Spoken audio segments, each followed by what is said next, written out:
সংযুক্ত আরব আমিরাতে ছুটি কাটাতে দেশে এসে আকস্মিকভাবে ভিসা বাতিল হওয়ায় কর্মস্থলে ফিরতে না পারায় শঙ্কায় রয়েছেন শত শত বাংলাদেশি প্রবাসী।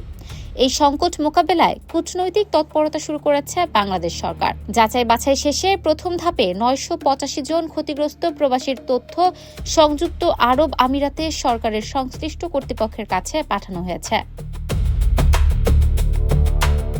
ভিসা বাতিলের ঘটনায় সামাজিক যোগাযোগ মাধ্যম ও বিভিন্ন গণমাধ্যমে ক্ষতিগ্রস্ত প্রবাসীরা ধারাবাহিকভাবে সরকারের সহায়তা কামনা করে আসছিলেন।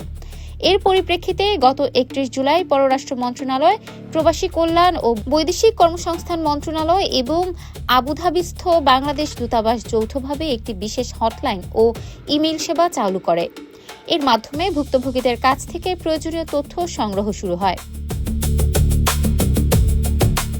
দূতাবাসের তথ্য অনুযায়ী হটলাইন ও ইমেইলের মাধ্যমে ইতিমধ্যেই প্রায় 2500 প্রবাসী তাদের তথ্য জমা দিয়েছেন।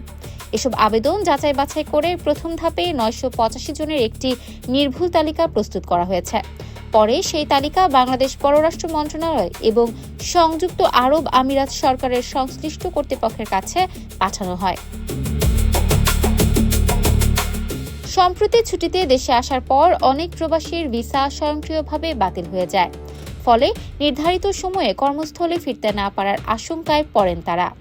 এতে চাকরি হারানোর শঙ্কাসহ আর্থিক অনিশ্চয়তায় পড়েছেন অনেকেই। দ্রুত সমস্যার সমাধানে সরকারের জরুরি হস্তক্ষেপের দাবি জানিয়ে আসছিলেন ক্ষতিগ্রস্তরা। পররাষ্ট্র মন্ত্রণালয় জানিয়েছে, প্রেরিত তালিকার ভিত্তিতে সংযুক্ত আরব আমিরাত সরকারের সংশ্লিষ্ট কর্তৃপক্ষের সঙ্গে আনুষ্ঠানিক কূটনৈতিক যোগাযোগ ও আলোচনা শুরু করা হবে।